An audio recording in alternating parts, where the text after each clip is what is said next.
What's up everyone, welcome to the BU channel. Today I'm going to be showing you guys how to build a do-it-yourself pulley system for under 50 bucks. Now this pulley system is not going to be replacing your heavy weights or a double pulley system, but really any of the exercises that you can complete from a single pulley system at the gym can be completed from this build at your home. Again, I built this for under about 50 bucks. And I got this idea from my physical therapist's office. I saw it on the wall. They use it for a lot of therapy type of exercises, not necessarily muscle building exercises. And I just got to thinking, saw it, and I was like, man, I could build this at my home, and this is what I can use it for. And so I'm gonna have a list of the items that you're gonna need to use to build it, where I got those items from, and then some of the tools that I used, and then I'm gonna get right into the build itself. But first, please leave a like on this video and subscribe and turn on your notifications so that you guys get notified when I drop all of my videos. And with that being said, let's get right into it. As far as how many of these pieces you guys are going to need, it's going to be up to you how sturdy you want it into the wall and how many eyelets you're going to want on your particular pulley system. So go back and look at the specifics that I have labeled here. You can pause and check it out. But again, as far as how many you would like, it's going to be completely up to you and the wall that you're putting this system onto.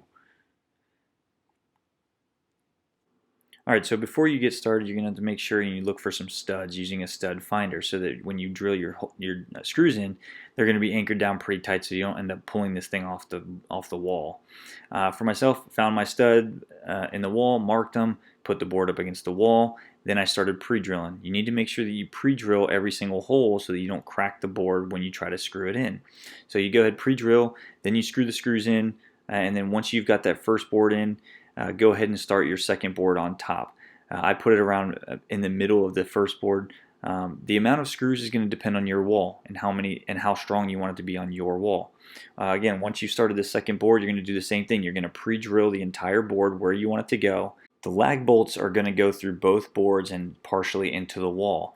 So again, make sure that these boards are screwed down very well into the wall.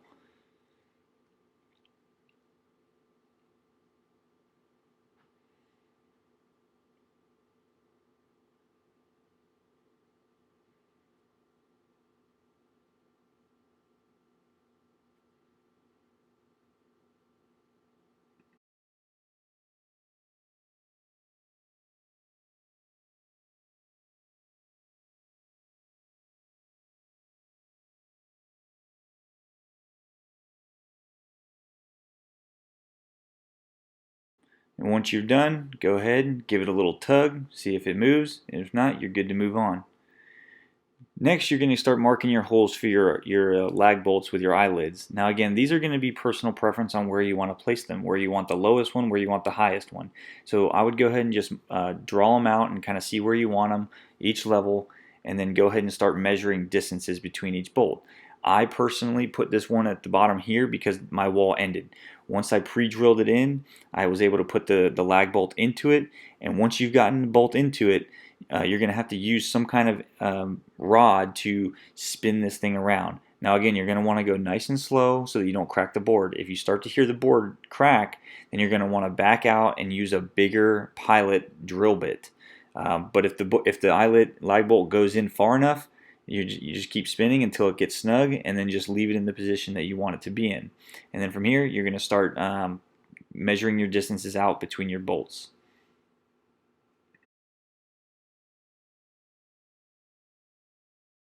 So again, I used 10 of these lag bolts, and I went about 8.5 inches apart to make them equally spaced out across the entire board. So if your board's different, if your wall's different, if the amount of eyelets you want is different, you're going to have to just measure that space out for yourself, but this is what I chose to use. So I went and measured it out, marked my holes, and then I went in and I started pre-drilling.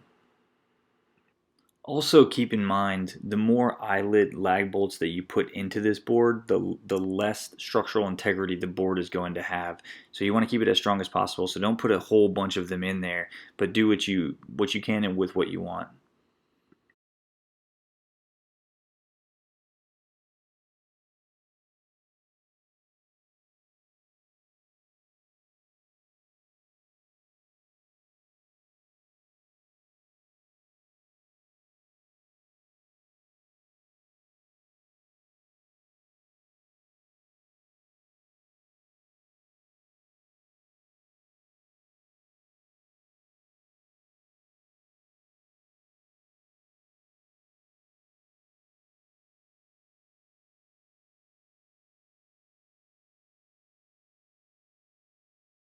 Now once you've finished your pre-drilling for these holes and you've gone ahead and put in all of your lag bolts, make sure that you snug them down, and then ensure that they're facing the right direction and they're spaced out the way that you want to space them out. This is just something that I picked up from Amazon. I'll put the link in the description below. It's got the bungees, the ankle wrap, the handles, and a little carrying case for you as well.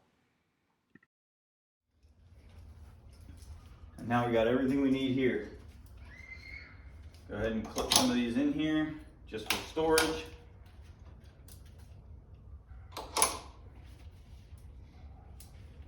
You have the ankle strap here for the kickbacks. Got another loop here.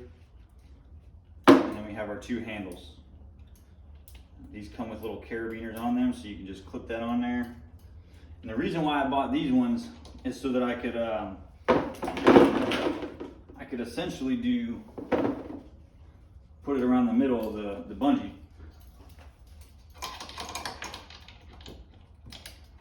And now I can pull back on both or go forward, however I want to do it. Do a little shoulder therapy.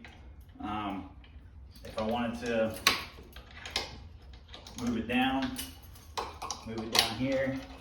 And now I got rear delts and some lower trap. If I wanted to, I could just take it off of that clip and clip this one on here by itself. I can do this by itself, going all the way up. If I wanted to, I could even add more resistance into here by adding another band. Now I got two bands. And that's your little pulley system.